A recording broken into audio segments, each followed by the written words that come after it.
So Amelia and I originally came up here to live in community with other people and sort of trying to be hunter-gatherers, and we ran into a lot of sort of pitfalls with that project, and kind of decided we wanted to do something similar, but maybe a little more homesteading based, and also just more formal. So we bought our own land, and have since then kind of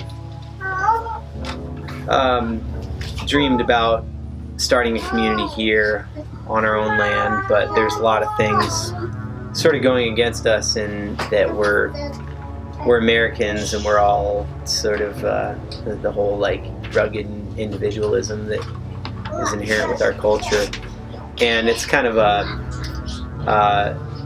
we live in a harsh climate, and we don't have a lot of resources or a lot of infrastructure, so it's we've had a few friends, several friends stay with us, but not a lot of families and not a lot of people long term. But anyway, so right now we're kind of just we haven't given up the idea of living in community, but we've kind of been focusing more on the homestead, just our own personal homestead, and I've been really interested in trying to attract other cool neighbors, other like-minded people to buy land around us, since it seems like most of us kind of want to do our own thing. So if we have a bunch of neighbors doing their own thing but who are like-minded, then that's still community. It's just kind of like maybe our American version of community or whatever. But so we eventually aspire to grow most of our own food, grow and harvest, grow or raise or hunt or gather most of our own food. But we're far from that. We have a lot of work to do still, and right now we're just building infrastructure, building soil, and raising kids.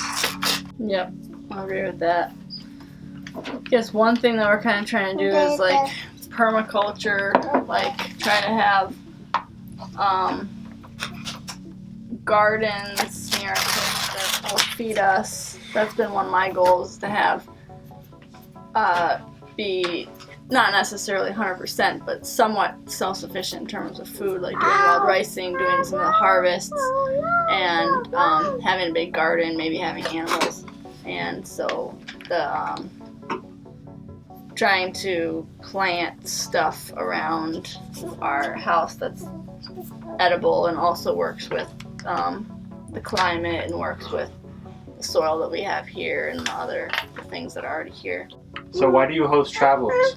It makes things interesting. People, there's not, we're a little isolated here, so just having people coming through is a nice social thing, and a nice, and it's always nice because a lot of times travelers will help out with what needs to get done, and we always have lots of things to do, so it's nice to have more hands. Wow. Yeah, I'd agree with that. We're well off the beaten path, so we're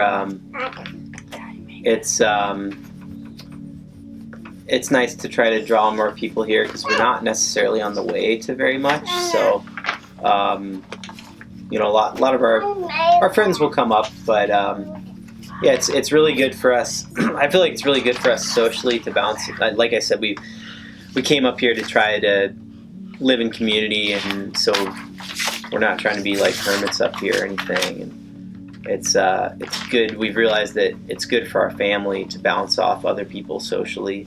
It's really beneficial for us in the way, like getting more. The amount of work we get done when we have other people here is like tremendous, and the amount of work, the amount of extra money and work that goes into feeding extra people and providing firewood and housing is it's very little compared to how much we get in exchange. So and yeah, I mean the social energy is huge too. That's like the main reason.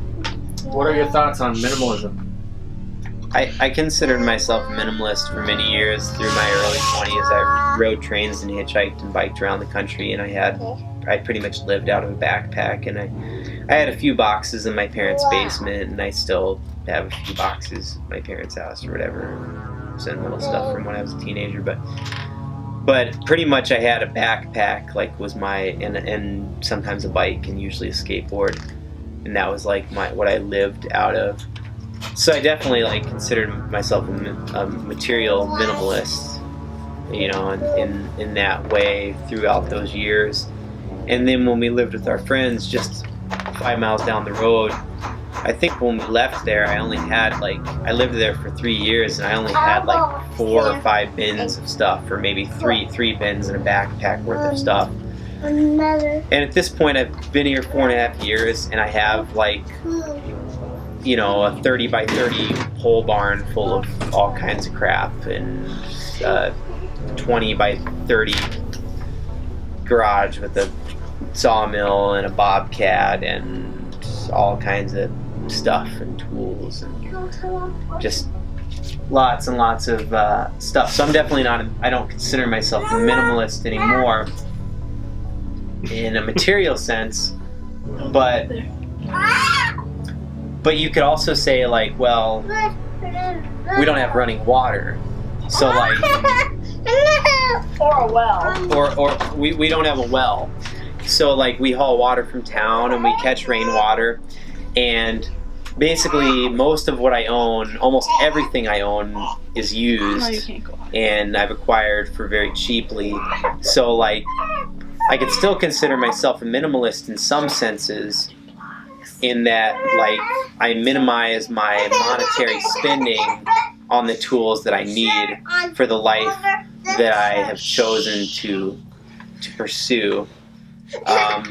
So I have a lot of stuff now, but it's like I try to spend as few resources. I try to spend minimal resources on acquiring or making those things. I really like to make things out of junk, so I collect a lot of junk when it's free or cheap.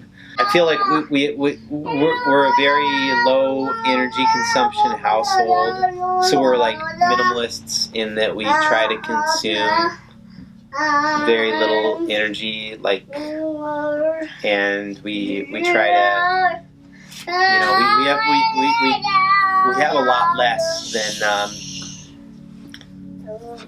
and we live on a lot less than the average American family. So, and our house is 300 and some odd square feet, depending on if you include our loft or not, which you can't stand up in. It's actually less than 300 square feet if you don't include our loft, but it's about 300 square feet roughly, which is extremely small by American standards for a family of 4. We plan to build a bigger house eventually. And that forced us to be a little minimalist in what we have in the house. What are your thoughts on selflessness in relation to hosting travelers? I don't know if we really talked about that at all as far as how I see it, but yeah. Well, I'm definitely not a selfless person. Well, kind of the way I see it, or the, you know, the kind of the point I'm trying to make with this whole thing is that you are, in a way, because you are letting people into your home and treating them like family. And even though it's an exchange, I still see that kind of you're giving up some privacy, you're giving up, you know, that kind of stuff, and so I see it as being somewhat selfless in that sense. And see, I wouldn't consider that selflessness at all. I'd consider that like, I mean, maybe it's not your typical, maybe for your typical American, maybe that's selfless or whatever, but like, to me, that's just the way that like humans are supposed to exist. Yeah, it's kind of like part of the subculture that we're in, is like, you have open doors, and that's like how it works, and yeah, it's like, how could you not have an open door? Like, what? Like, people actually, like, wouldn't, I mean, if I saw somebody... And like, you know, from our perspective, we're like, well, we gain as much as the other person, but maybe like, other people don't look at it this way. Yeah, so it doesn't. Other people are like, oh, I would never want to like invite weird people into my home. Well, we're the weirdos is the thing. So we don't have to worry about inviting weird people to our home because we're way weirder than most of the people we ever invite to our home.